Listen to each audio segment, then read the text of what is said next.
أشهد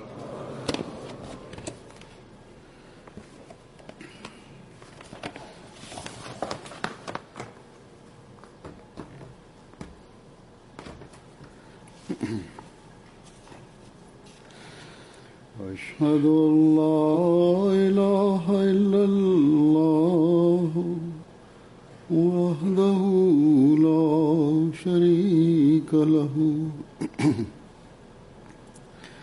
وأشهد أن محمدا عبده ورسوله أما بعد فأعوذ بالله من الشيطان الرجيم بسم الله الرحمن الرحيم الحمد لله رب العالمين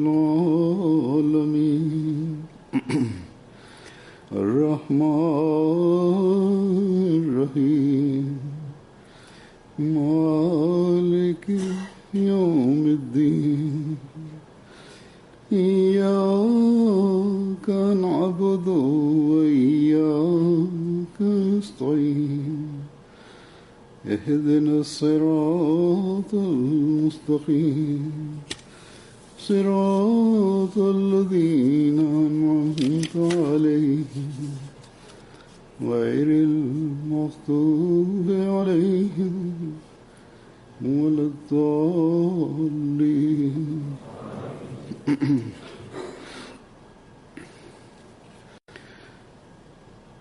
Allah Teala ka o bizi yüce kendi lütfuyla vaat edilen Mesih Aleyhisselatü Vesselam'ı kabul etmemizi nasip etti bize.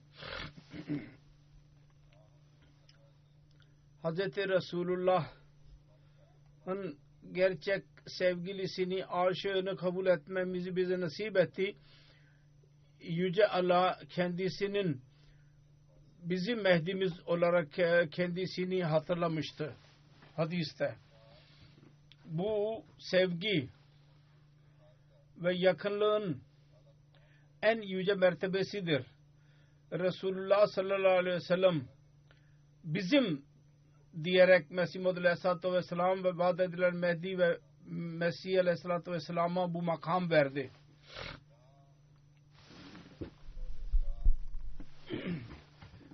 Mesih Muhammed Aleyhisselatü Vesselam kendi literatüründe İslamiyet'in en yüce din olduğunu beyan etmiştir.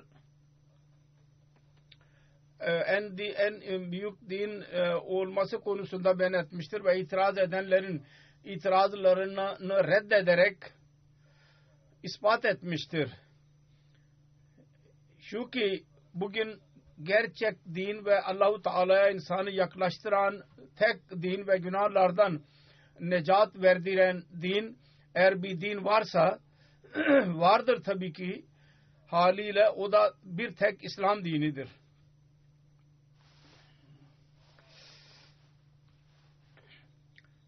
Ayrıca kendisine inananların terbiyeleri için dahi birçok yazılarında, konuşmalarında ve meclislerinde birçok buyruklarda bulunmuştur.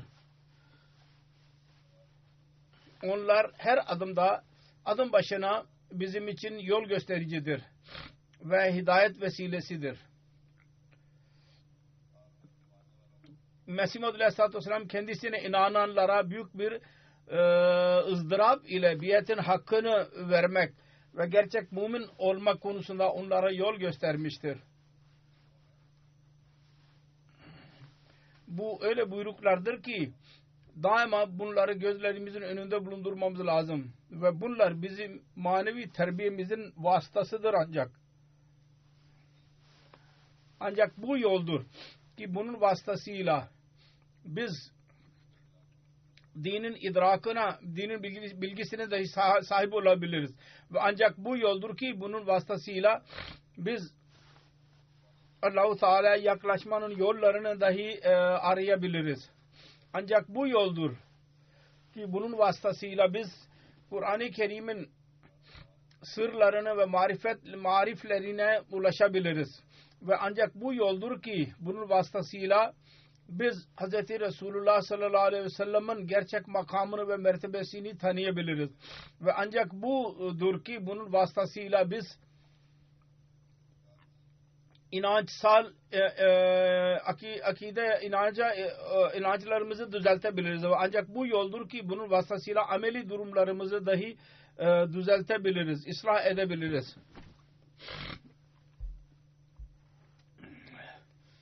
Bu çok büyük bir şanssızlık olacak eğer biz bu hazine varken ondan istifade etmezsek. Vaat edilen Mesih Aleyhisselam'ın kendi kelimelerinde ne güç ve kuvveti kudsi varsa onun etkisi başka birisinin kelimelerinde olamaz. Ve neden olmasın? Ancak bu imamdır ki onu Yüce Allah Hz. Resulullah sallallahu aleyhi ve sellem'in köleliğinde İslamiyet'in tekrar dirilişi ve insanların Allah-u Teala'ya yaklaşmaları için Müslümanlar arasında gönderdi. Onun için bu bizim Mesih Muhammed Aleyhisselatü Vesselam'a cemaatine girdiğimizi iddia edenler biz Ahmedilerin sorumluluğumuzdur ki biz kendi kelimelerini okuyalım, dinleyelim ve onlara göre amel etmeye çalışalım. Kendi durumlarımızı öyle bir seviyeye götürelim ki vaat edilen Mesih Aleyhisselam onu bizden bekliyordu. Şu anda ben kendisinin bazı buyruklarını okuyacağım. Onlar bizim hayatlarımızın hayat vesilesidir. Bir gayedir ki onu bizim önümüze koydu Mesih Muhammed Aleyhisselam ve beyan etti. Bir Ahmedi'nin seviyesi ne olmalı ve nasıl olması lazım? Bugünkü maddi dünyada bunların önemi çok daha çoğalmış oluyor. Aramızdan bazıların tercihleri dahi dünyaya doğru olmuştur. Ve dine pek önem verilmemektedir. İnançsal olarak biz Ahmedi Müslüman olarak isimlendiriyoruz kendimizi. Ancak ameli zaaflarımız aramızda çoktur. Bu buyrukların ışığı altında her birimiz kendimizi muhasebe edebiliriz. Biz nerede duruyoruz ve nerede olmamız lazım? Takva nedir? Takvanın seviyesi ne olmalı? İyilik nedir? İyiliğin seviyesi ne olmalı? Bizim sorumluluklarımız nelerdir? Bunun hakkında Mesih Muhammed Aleyhisselatü Vesselam bir yerde şöyle buyuruyor. Gerçek takva Allah-u Teala ondan razı oluyor. Onu elde etmek için sık sık Allah-u Teala buyurdu. Ya eyyühellezine amenuttakullaha.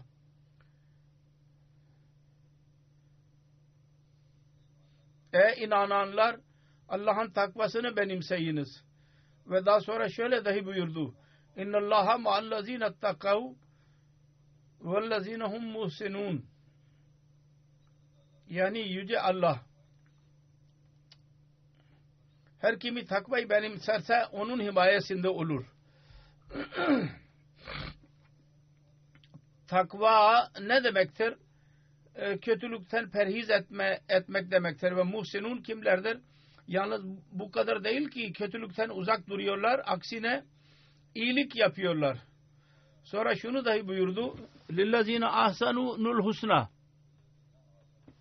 Lillezine ahsanul husna. Yani o iyilikleri süsleyerek yapıyorlar. Diyor ki bu vahiy bana sık sık oldu. İnnallaha ma'allezine ettekav vellezine hum muhsinun.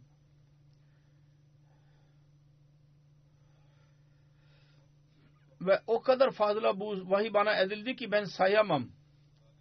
Allah bilir. Belki 2000 defa bu vahiy bana inmiş olacak. Bundan maksat şudur ki cemaat bilsin ki yalnız şununla memnun olmamalıyız ki biz cemaate girdik.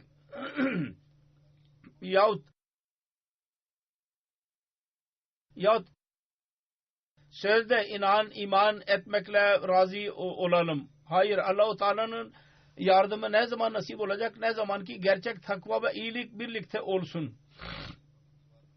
Bu iftihar vesilesi değil ki insan bununla memnun kalsın. Mesela ki o zina işlemiyor yahut o kan akıtmamıştır, birisini öldürmemiştir, hırsızlık yapmamıştır. Diyor ki bu kötülükten uzak durmayı ile insan iftihar etsin. Bunun anlamı ne? Bunun önemi yoktur. Ki biz kötülüklerden uzak durduk. Diyor ki o biliyor, yapan eğer bu iş yapmayan biliyor ki hırsızlık yaparsa yasaya göre ceza görecek. Esir düşecek, yakalanacak ve ceza görecek. Diyor ki Allah-u Teala katında İslam öyle şeyin ismi adı değil ki insan kötü işten uzak dursun. Yalnız İslam bu kadar değil. Aksine insan kötülükleri tamamen bırakmadıkça ve iyilikleri yapmadıkça bu manevi hayata yaşayamaz.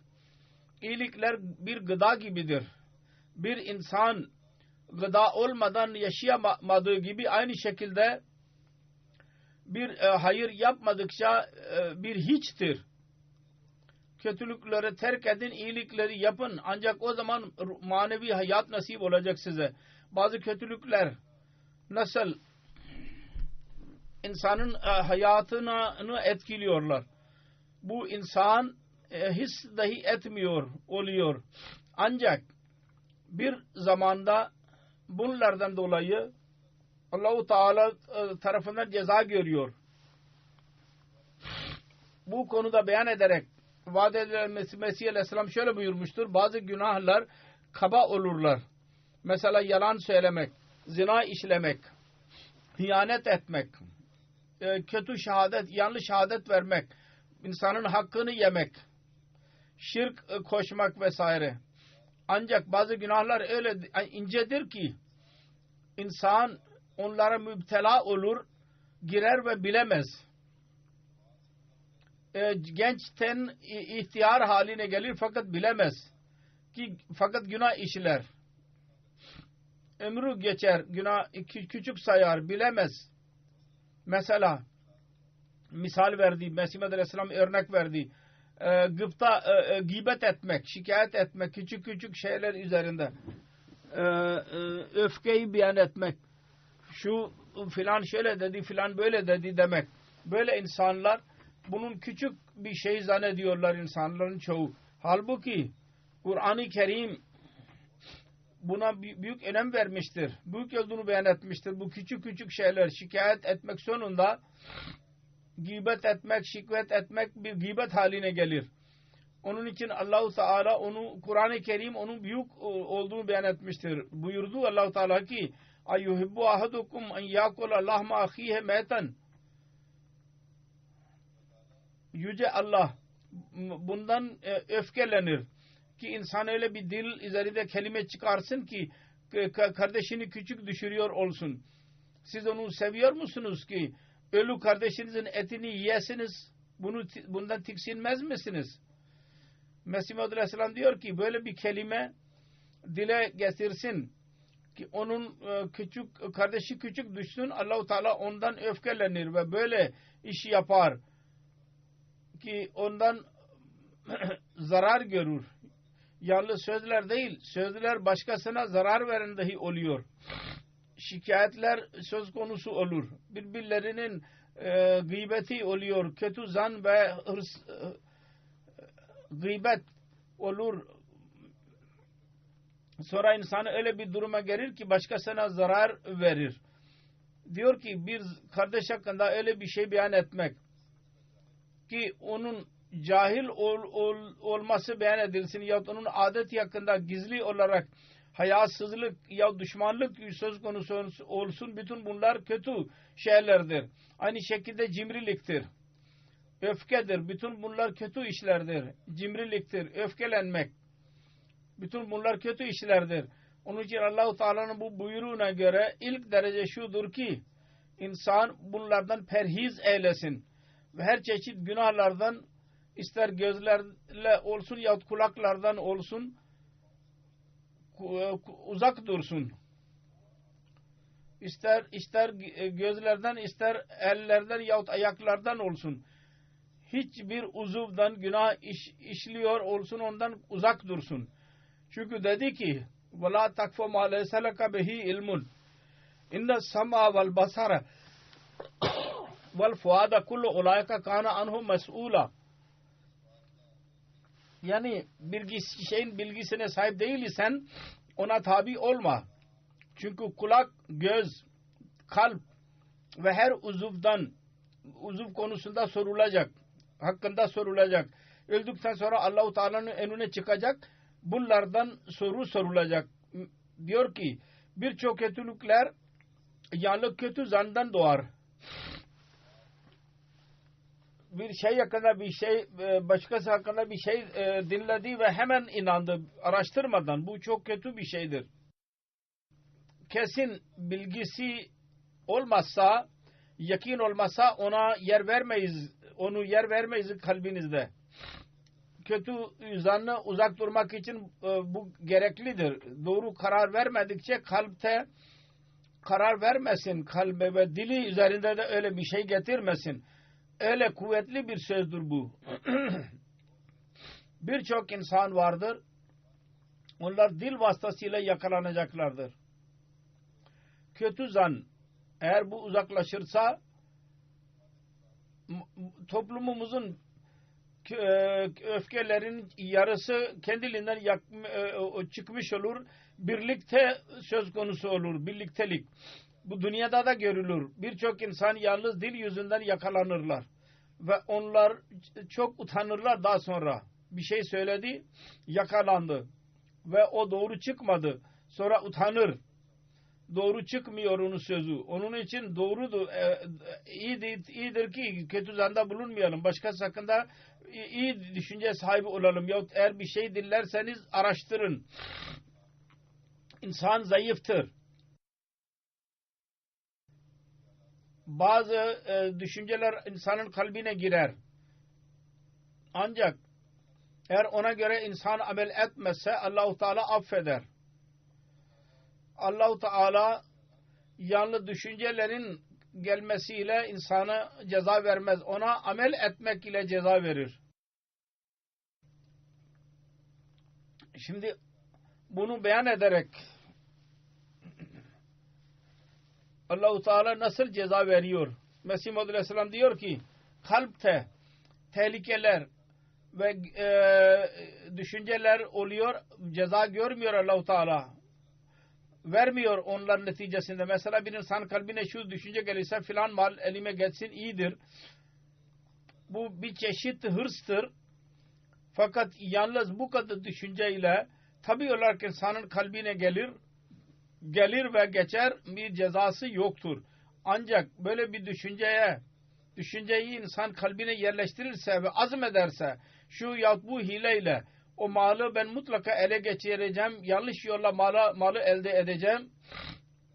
Bu düşünce kalbine girerse eğer benim şu kadar gümrüğüm vardır, o kadar azalma yaparsam şu kadar parayı tasarruf edeceğim. Bu düşünceye gelmekle insan ceza vermez. Ama amel ederse, gümrük vermezse, hükümete zarar verirse yahut doğru söz söylemezse çandarlarında gelirini az yazdırırsa o zaman Allah-u Teala yakalar ve birçok kimsenin örneği vardır. Onların gelirleri dahi yavaş yavaş azalmış olur. Ve gelirini belirttiği seviyeye gelir. Hükümetin hakkını vermek konusunda ve çanda vermek konusunda her ikisinde gelirleri düşer. Bu günah cezayı gerektirir. İnsanın kalbi azim ederse yaramazlık yapar ve hile yapar. Dünyadaki işlerde dahi tüccarlardır ya diğer kimselerdir. Bir şeyi elde etmek için yanlış yolla kalplerinde bir düşünce gelirse amel etmeye başlarlar, programlar hazırlarlar, planlar kurarlar. O zaman dedi ki bu günah ceza verdirir onlara. Böyle günahlardır bunlar ki çok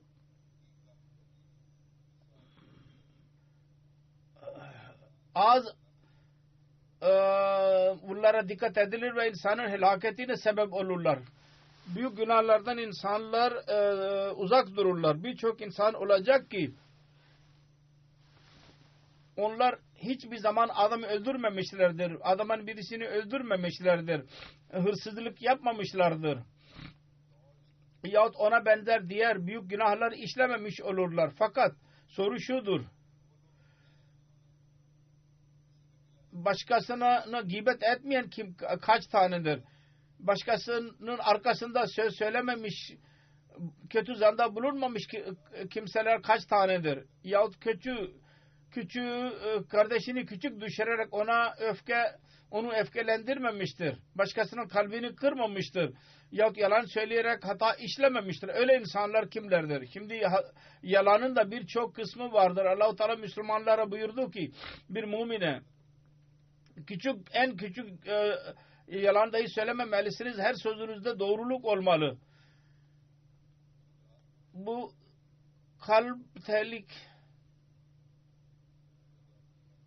kalpte ne doğarsa ona bağlı kalmadınız.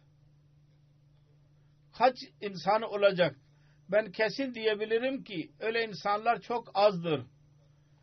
Bunlara riayet eden, başkasına zarar vermemiş olanlar, başkasının şikayeti etmemiş olanlar, kötü zanda bulunmamış olanlar, yalan söylememiş olanlar, kalplerinde kötü düşünce getirmemiş olanlar. Diyor ki böyle insanlar çok az olacak. Bunları riayet eden ve Allah'tan korkan. Bütün bunlar yapmıyorlarsa şu sebepten dolayı yapmıyorlar ki Allah'ın korkusu vardır. Yoksa öyle insan çok olacak ki hemen hemen yalan söylerler ve her zaman onların meclislerinde diğerlerin şikayetleri söz konusu olur ve türlü yollarla zayıf kardeşlerine rencide ederler. Meclislerinizi araştırırız, kendinizi bakınız, göreceksiniz ki orada oturarak insanlar küçük düşürülürler, alay edilir, küçük şeyler abartılır, orada alay söz konusu olur. Ve bundan dolayı öfkeler söz konusu olur. İşte budur iyiliğin seviyesi. Bunlardan uzak durmalıyız ki bir mümin bunlar beklenir. Sonra Mesih Muhammed Aleyhisselam diyor ki Yüce Allah diyor ki ilk merhale şöyledir ki insan takvayı benimsesin. Ben burada kötülüğün detaylarını beyan edemem. Kur'an-ı Kerim'de başından sonuna kadar yasaklar ve buyrukların Allah-u Teala buyruklarının detayları vardır. Hangi işler yapmalıyız, hangi yapmamalıyız? Kur'an-ı Kerim'de bütün detayları mevcuttur. Ve bir mümin Kur'an-ı Kerim'i okumalı ve anlamalı.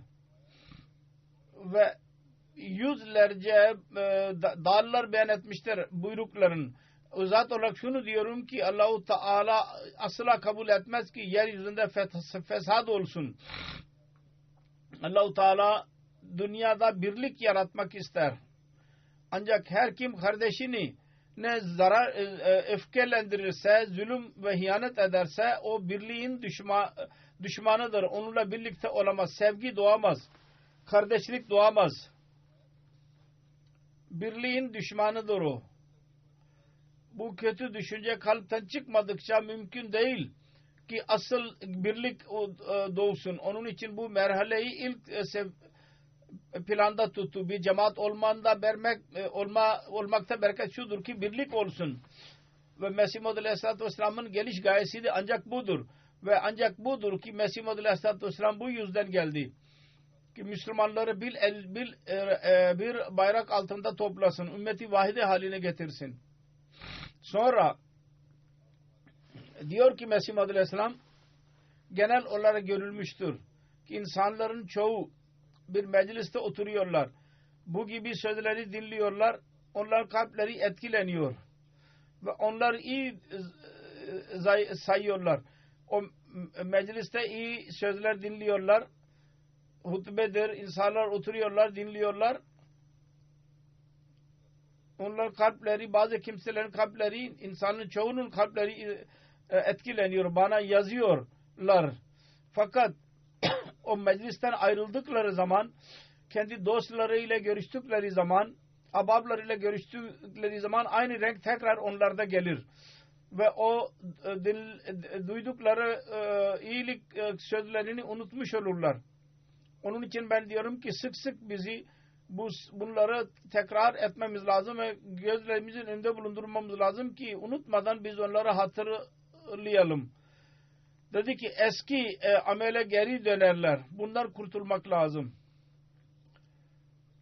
Bazı sohbetlerde, meclislerde bu gibi sözler olurlarsa onlardan uzak durmak lazım ve şunu da unutmamak lazım.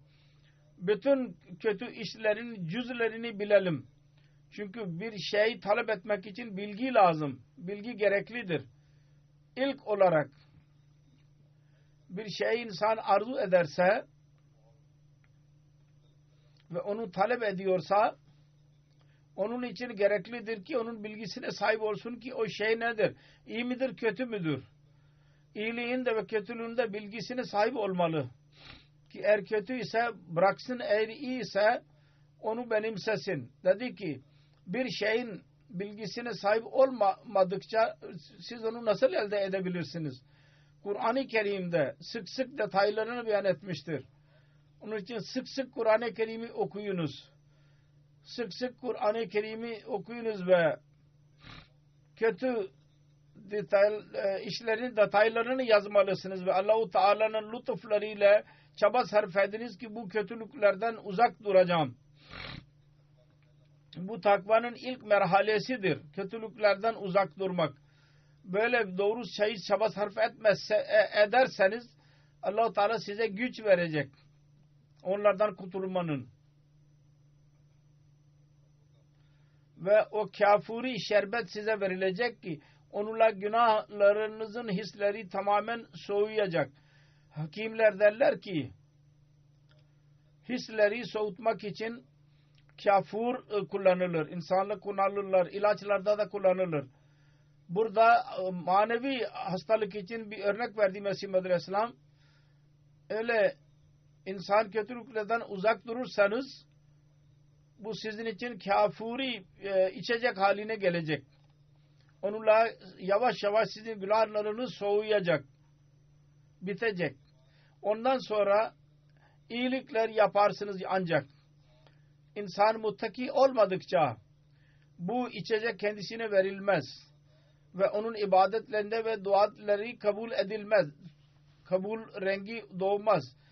Dualarınızı, ibadetlerinizi kabul ettirmek isterseniz onun için temel şudur ki insan kötülüklerden uzak dursun ve iyilikleri benimsesin. Takva budur. Dua kabul ettirmek için şarttır. Çünkü Allah-u Teala der ki İnnemâ yetekabbalullahu minel muttakin. Şüphesiz Allah-u Teala ancak muttakilerin ibadetlerini kabul eder. Bu doğru bir sözdür. Namaz ve oruç dahi muttakilerin ki kabul olur ancak. Ve ibadetlerin kabulü nedir? Ondan murat nedir? Bunun izah ederek Mesih Aleyhisselam dedi ki namazın kabulünden murat şudur ki namazın etkileri ve bereketleri namaz kılanlarda doğsun. Namaz kılanda. Ve bu bereketler ve etkiler doğmadıkça yalnız boşu boşuna bir şeydir. Bu namaz ve oruçtan fayda ne? camide namaz kıldı ve orada başkasını gıybet etmeye başladı.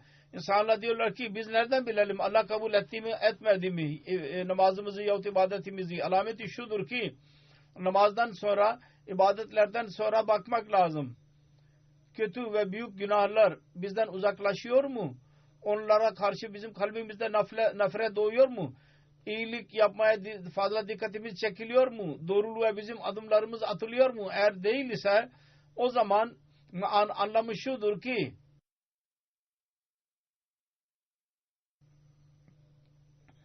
bunlar gagalamak gibi bir şeydir.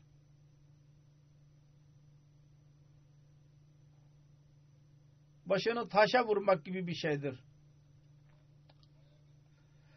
Camide namaz kılındı. Orada başkasını gıybet etmeye başladı. Kötü sözler başladı. Emanete ihanet etti. Meclislerin dahi imaneti olur. Ve yöneticilerin özellikle Emirül Müminin diyor ki buna bakmaları lazım. Cemaat meclislerinin sözlerini ne kendi evlerinde ne de yabancı başka birisine söylememeleri lazım. Buna sıkı bağlı tutmaları lazım. Birçok fitne şu sebepten doğar. Emanet sözleri dışarıya çıkmakta olur.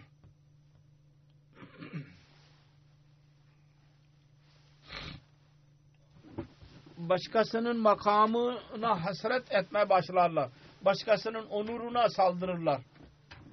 Eğer böyle ayıplar ve kötülüklere girerseniz o zaman namaz kendisine ne fayda verdi? Birçok genç vardır.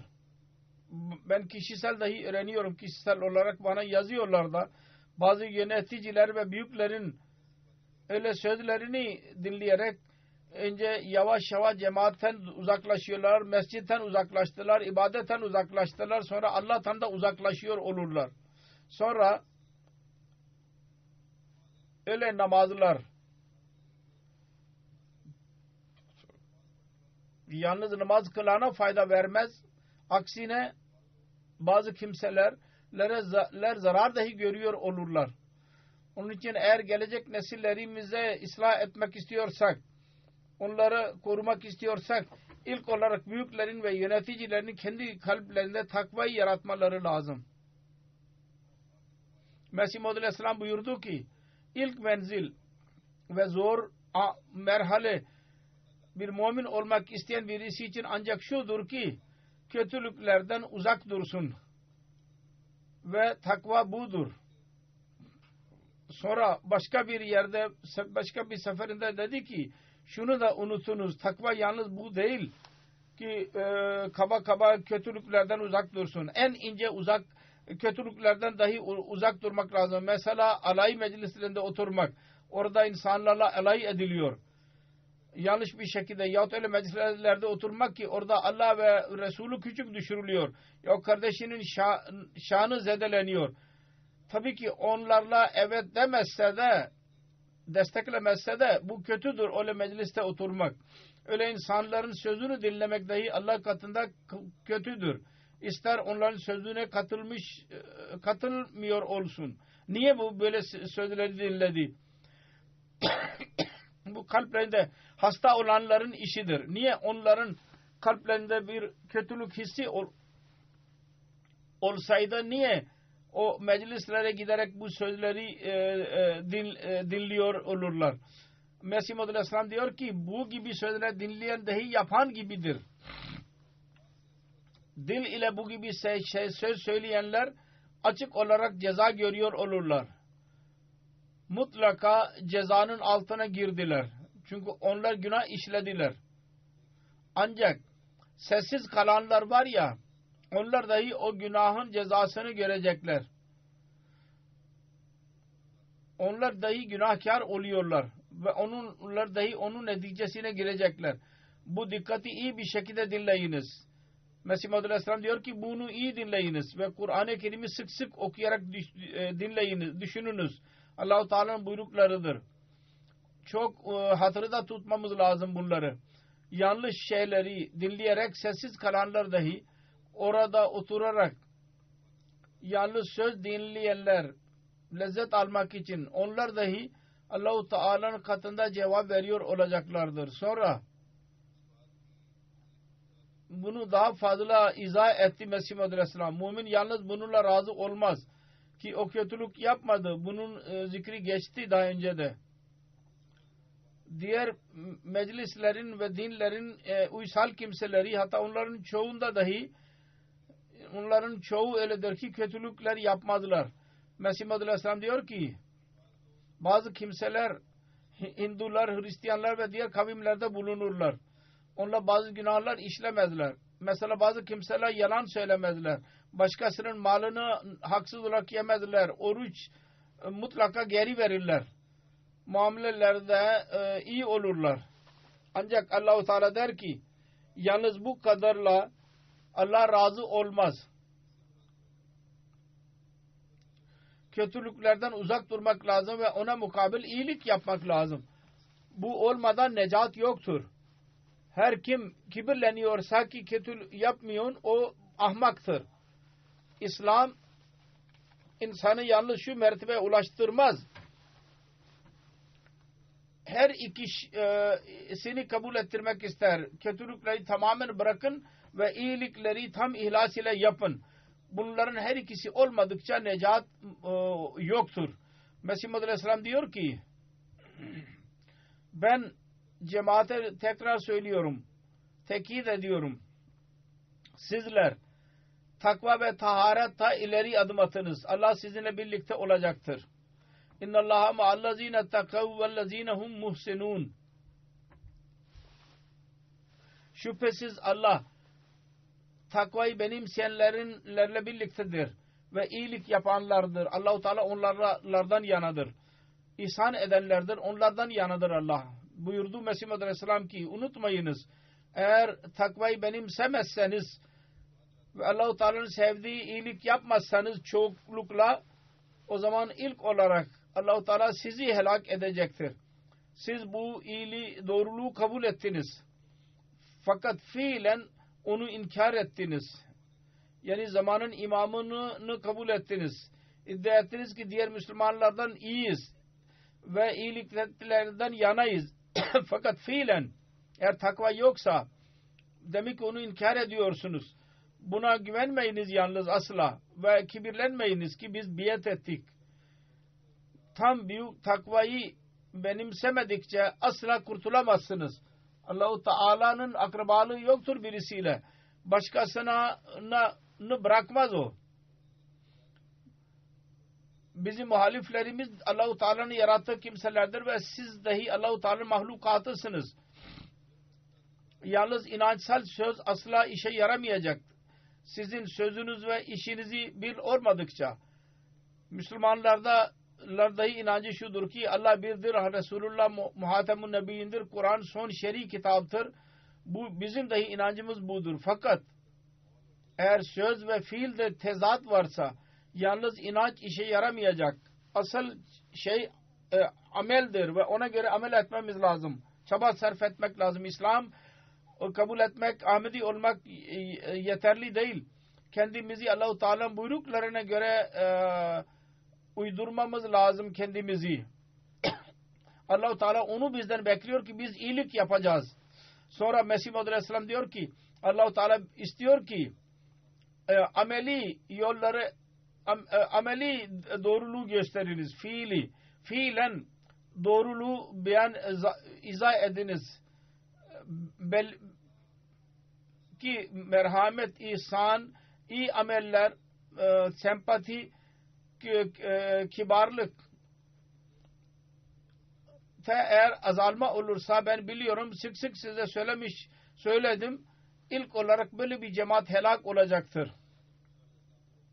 Hz. Musa Aleyhisselam zamanında onun ümmeti Allah-u Teala'nın buyruklarına aldırış etmediler. Musa vardı onlarda fakat yine de kıvılcım ile helak edildiler. Siz ne zannediyorsunuz ki bana biat etmekle kurtulacak mısınız? Sonra dininizi dünyadan üstün tutmanın nasihatini ederek Mesih Muhammed Aleyhisselam diyor ki sahabelerin örneğini vererek Bu durum insanlarda doğmak kolay değil ki dini dünyadan üstün tutsun ve takva söz konusu olsun. Allah-u Teala'nın yolunda Eshablar bir örnek gösterdiler. O neydi?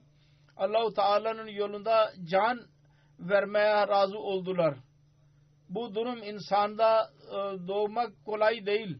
Allah-u Teala'nın yolunda can vermeye razı olsun. Fakat eshabların durumu gösteriyor ki onlar bu farzı eda ettiler. Emir oldu, bu yolda can verin. Onlar dünyaya dönmediler. Bu gereklidir ki dininizi dünyadan üstün tutun. Bugünlerde eshablar hakkında Mesih Muhammed Aleyhisselam diyor ki ben onların siretini beyan ediyorum. Çok olağanüstü olaylar önümüze çıkıyor. Ne kadar özide veride bulunan, ne kadar iyilik yapanlar, ne kadar takvada ileri adım atan kimseler idi. Onların ibadetlerin seviyeleri neler idi. Onun için bizim için onlar birer örnek gibi olsun diye ben beyan ediyorum. Mesih Muhammed Aleyhisselam dedi ki, Resulullah sallallahu aleyhi ve sellem dedi ki benim eshablarım yıldızlar gibidir. Kimin arkasında yürürseniz sizi necata götürecek. Doğru yola götürecek. Bunlar bizim için usve-i hasenedir. En iyi örnektir. Mesih Muhammed Aleyhisselam diyor ki dünyayı talep eden ve cemaate katılmış olan Allah katında bizim cemaatten değildir. Allah katında yalnız bu cemaate giren ancak odur ki dünyayı terk etmiş olsun. Bunu izah etti. Birisi zannetmesin ben bu düşünceyle helak olacağım. Bu Allah-u Teala'dan uzak götüren düşüncelerdir. Ki dünyaya gidersem ben berbat olacağım. Allah-u Teala'nın olanı Allah-u Teala hiçbir zaman zayi etmez. Kendisi ona kefil olur. Allah-u Teala kerimdir. Her kim onun yolunda bir şey kaybederse ancak o bir şey elde eder. Ben doğrusunu söylüyorum. Allah-u Teala yalnız onları sever ve onların evlatları sever ki her kim Allah-u Teala buyruklarına göre amel ederse ve asla olmamıştır ve olamaz da ki Allah-u Teala'ya tam olarak tabi olsun. O ve onun evladı helak olsun. Bu mümkün değil. Dünya Allah-u Teala'yı terk edenlerin dünyası berbat olur ve dünyaya eğilenlerin dünyası berbat olur. Bu doğru değil mi? Her emir Allah-u Teala'nın elindedir. Onun yardım olmadan bir insan başarıya ulaşamaz. Hiçbir kolaylık insana rahat nasip olamaz. Diyor ki para olabilir. Para insanın eline geçebilir. Fakat kim diyebilir ki bu para öldükten sonra onun karısına ve çocuklarına nasip olacak? Birçok örnek vardı önümüzde. Paraları öldükten sonra paraları çarçur edilir. Buna düşününüz ve kendinizde bir değişiklik yaratınız. Sonra diyor ki şimdiye kadar cemaat methedilir. Ahmediler methedilirler. Allah-u Teala'nın settar oluşudur. Allah-u Teala bizim eksiklerimizi gizliyor. Fakat bir bela, iptila, deneme olursa insanı çırılçıplak ortaya çıkarır. O zaman kalbinde olan hastalık etkileyerek insanı helak eder.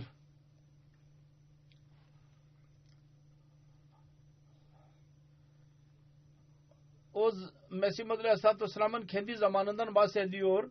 O zaman takva ve iyiliğin seviyesi bugünden çok daha fazla yüksek idi. Fakat kalbinde o zaman dahi bir sancı vardı, bir ızdırap vardı. Bugün biz kendi durumumuzu görerek kendimizi muhasebe edebiliriz. Bizim durumumuz nedir? Bizim iddiamız nedir? Ve bizim iyiliğin seviyesi nedir? Sonra onu daha fazla izah ederek bir mümin kimdir? Gerçek mümin Mesih Muhammed Aleyhisselam diyor ki unutmayınız. Allah-u Teala katında ancak mümin odur ve biyete girmiş olan odur ki dinini dünyadan üstün tutsun. Biyet ederek diyor ki dediği gibi dünyanın gayelerini üstün tutarsa bu verdiği söze aykırı davranır ve Allah katında suçlu sayılır. Unutmayınız insanın ameli durumu düzeltmedikçe dil bir şey yoktur. Yalnız abuk sabuk konuşmalardır. Gerçek iman odur ki kalbe girsin ve onun amellerini renklendirsin. Doğru iman Hazreti Ebu Bakır ve diğer ashabların ameliydi radıyallahu anhum. Çünkü onlar mallarını, canlarını verdiler Allah yolunda ve hiç aldırış etmediler. Dedi ki ben daima düşünüyorum ve Hazreti Resulullah sallallahu aleyhi ve sellem'in yüceliği benim kalbimde doğuyor. Ne kadar bereketli dolu kavim idi ve kendisinin kuvveti kudsiyesi, pak eleme kuvvetinin ne kadar kuvvetli etkisi vardı ki o kavimi öyle bir yüksek mertebeye ulaştırdı. Düşünün onları nereden nereye götürdü. Öyle bir durumları vardı ki bütün haram şer onlar için ana sütü gibiydi. Ana gibi onlar günah işliyorlardı. Hırsızlık, içki içmek, zina, bütün günahlar vardı onlarda. Hangi günah vardı ki onlarda yok idi. Fakat Resulullah sallallahu aleyhi ve sellem'in sohbetin feyziyle ve terbiyesiyle onlar öyle etkilendiler ki onlar durumunda öyle bir değişiklik yaratıldı ki Resulullah sallallahu aleyhi ve sellem kendisi şehadet etti ve dedi ki Allahu fi ashabi, benim ashabımda Allah vardı. Sanki beşerin elbisesini çıkararak Allah-u Teala mazharı oldular ve meleklere döndüler. Yafaluna ma yumarun, ne emredilirse onu yapıyorlardı. Onun misdakı oldular. Ashabların durumu aynen böyle oldu. Onların iradeler, kalp iradeleri ve nefsani coşkuları tamamen yok oldu. Sonra diyor ki bir dalın etkisi, alakası biat ettikten sonra bir Ahmedi nasıl olmalı ve nasıl kuvvetli alakası olmalı cemaat ile. Ve kendi zamanında Mesih Muhammed Aleyhisselam dedi ve ondan sonra dedi ki benden sonra hilafet silsilesi başlayacak, onunla birlikte kalın ki o devamlı olarak sizinle birlikte kalacak. Bunu beyan ederek Mesih Muhammed Aleyhisselam diyor ki bir dalın etkisi ağaç ile olmazsa sonunda düşer. Bir kim diri imana sahip ise dünyayı aldırış etmez. Dünya her şekilde nasip olur. Dini dünyadan üstün tutan bereketlidir. Ancak her kim dünyayı dinden üstün tutarsa o bir mürdar gibidir. Ölü gibidir. Bu biat dini dünyadan üstün tutulduğu zaman kendisine fayda verir. Biat bir tohumdur. Bugün tohum atıldı. Eğer bir çiftçi yalnız tohum atmakla iftihar ederse ve dedi ki ben iyi tohum attım ve meyveyi elde etmenin görevleri varsa onlardan birisini yapmazsa, tarlayı sürmezse, su da vermezse, tarlayı sulamazsa, tam zamanında ona gübre dahi vermezse, onu korumazsa yeterli şekilde öyle bir çiftçi bir meyveyi elde edebilir mi? Umut edebilir mi? Amirul Mu'minin diyor ki benim bölgem dahi ziraat bölgesidir. Buraya gelen birçok ilticacıdır burada. Onların çoğu dahi köylerden geldiler. Onlar biliyorlar. Eğer tohum atıldıktan sonra tam olarak bakılmazsa meyve vermez o. Orada buraya gelenlerin çoğu ben onlara diyorum ki Allah-u Teala burada sizin durumunuzu daha iyi düzeltmiştir. Din hürriyeti size verdi. İbadet hakkını eda edebiliyorsunuz. Ve hür bir şekilde kendi dininizi belli edebiliyorsunuz. Onun için her Ahmedi için burada Pakistan'dan özellikle buraya gelenler için gereklidir. Dinlerinizi dünyadan üstün tutmak için tam çaba sarf ediniz. Ve Allah-u Teala'nın buyruklarına göre amel etmek için bütün güçlerinizi kullanınız. Vaad edilen Mesih Aleyhisselam diyor ki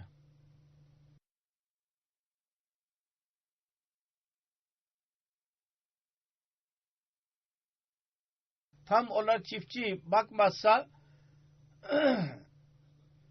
onun tarlası tamamen mahvolacak, zarar görecek.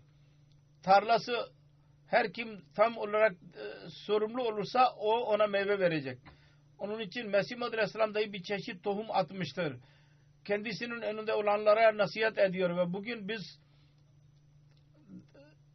Ahmedi cemaatine girdik, tohum attık. Allah biliyor ki kimin kaderinde ne vardır. Ancak şanslı ancak odur ki bu tohumu korur ve ilerlemek için dua etmeye devam eder. Mesela namazlarda bir çeşit değişiklik olmalı. Namazlara dikkatimiz olmalı. Bu değil ki camiler yaptınız. Camiler yaptınız, onların hakkını vermeye çalışınız. Sonra tam gerekli bir nasihat cemaate söylemiştir. Onun da ileri sürüyorum. Mesih Muhammed Aleyhisselam diyor ki bugünkü çağ çok kötüdür. Çeşit çeşit şirk, bidat ve birçok kötülükler söz konusudur. Biat zamanında bir söz verilir. Ben dinimi dünyadan üstün tutacağım. Bu söz Allah-u Teala'nın önündedir. Şimdi ölünceye kadar buna bağlı kalınmalı ve zannetmeyiniz ki biat ettim. Eğer bağlı kalırsanız Allah-u Teala dininizde ve dünyanızda bereket verecek. Hem dinde hem dünyada size bereket verecek. Allah-u Teala'nın menşeine tam olarak takvayı benimseyiniz. Zaman naziktir. Kahri ilahi çökmaktadır. İnmektedir. Her kim Allah-u Teala'nın rızasına göre kendisini yaparsa kendi canına, evladına merhamet edecek. Bakınız Mesih Muhammed Aleyhisselam diyor. İnsan ekmek yer. Sabahleyin bir yemek yemezse açlığı yok olmaz. Kahri ilahi ceza hakkında da diyor ki Allah-u Teala'nın kahrı iniyor. Biz görüyoruz. Bu sayılar vardır. Dünyada ne kadar depremler ve kasırgalar geçen 100 senede çıktıkları daha önce de çıkmamıştır. Burada da yağmurlar olur, kasırgalar olur. Her seferinde denilir ki 500 senelik örnektir. Bu 100 senelik örneğidir. O kadar seneliğin misalidir. Bu nedir? Bilmek lazım. Bunlar bilmiyorlar. Dünya maddi insanlardır. Fakat bizim bilmemiz lazım. Allah-u Teala öfkesinin belirtisidir. Mesih Muhammed Aleyhisselam uyarmıştır bunlar hakkında. Onun için bizim kendimizi ıslah etmeliyiz ve dünyada söylemeliyiz. Bu afetler küçük afetler değil. Bunların haberi 100 sene önce verildi. Ve bundan kurtulmanın bir tek yolu vardır ki Allah-u Teala doğru gelsin. Şimdi dahi eğer uyanmazsanız o zaman kurtulmak zordur. Aynı şekilde insan kendisi için zorluklar yaratmıştır. Savaşlar vardır. Savaşlar yapılır. Zulüm yapılır birbirlerinin üzerine. Ve onun son neticesi ancak şu olur ki zulümün sonu Allah-u Teala katında sona erirse biz görüyoruz ki sona eriyordur. Allah-u Teala mühlet verir yine de. Zulüm Allah katında da sona ererse ancak o zaman o zulüm eden kavimleri helak eder Allah-u Teala. Ve yalnız onlar kurtulabilirler o zaman dahi. Ki onlar hakkında Mesih Muhammed Aleyhisselam bir şiirinde buyurdu ki ateştir ve fatık ateşten hepsi kurtulacak ki acayip Allah'ı seven kimseler ondan kurtulacaklardır. Onun için buna çok dikkat etmemiz lazım. Kendimizi korumak için ve dünyayı korumak için dahi bizim çok çaba sarf etmemiz lazım.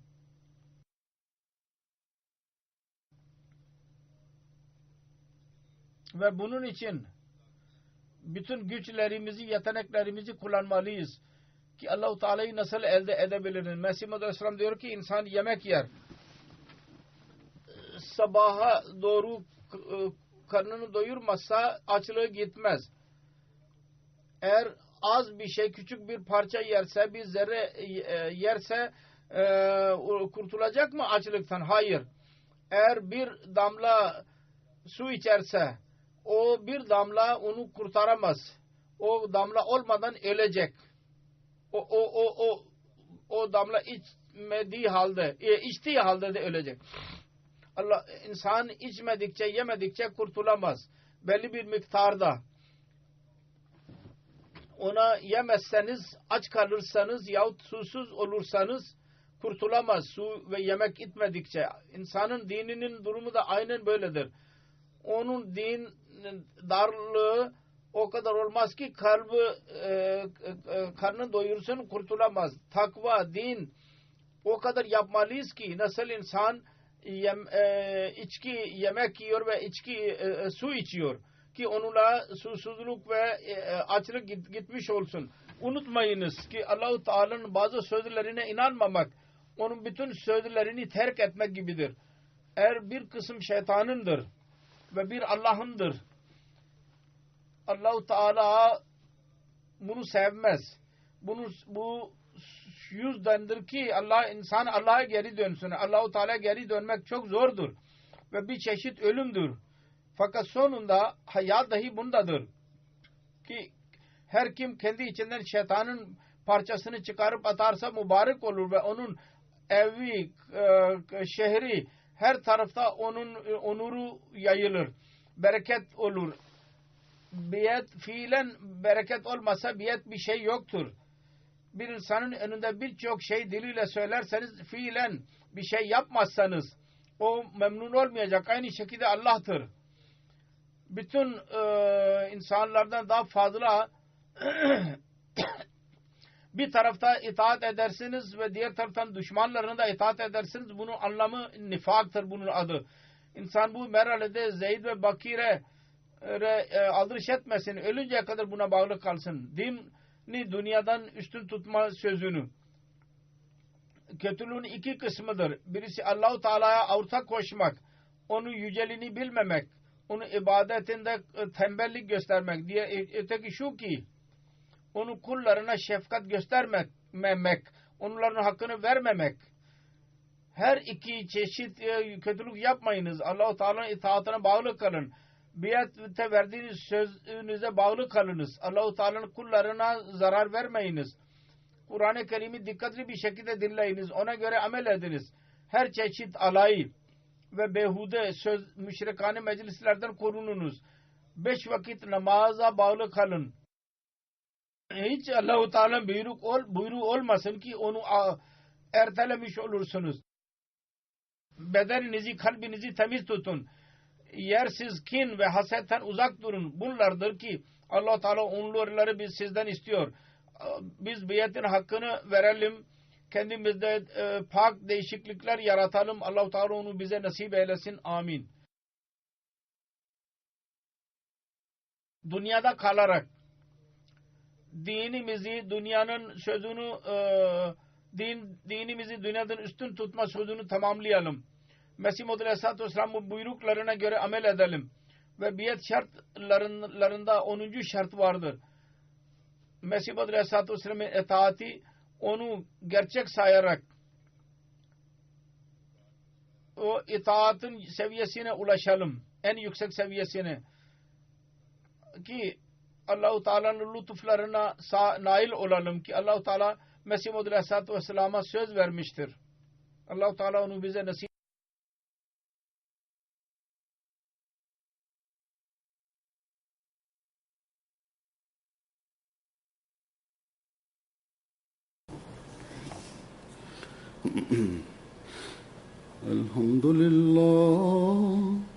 Elhamdülillah nahmaduhu ve nestainuhu ve nestağfiruhu ve nu'minu bihi ve netevekkalu aleyh ve na'uzu billahi min şururi enfusina ve min seyyiati a'malina. من يهده الله فلا مضل له ومن يضلل فلا هادي له ونشهد أن لا إله إلا الله ونشهد أن محمدا عبده ورسوله عباد الله رحمكم الله إن الله يأمر بالعدل والإحسان وإيتاء ذي القربى وينهى عن الفحشاء والمنكر والبغي يعظكم لعلكم تذكرون اذكروا الله يذكركم وادعوه يستجب لكم ولذكر الله أكبر.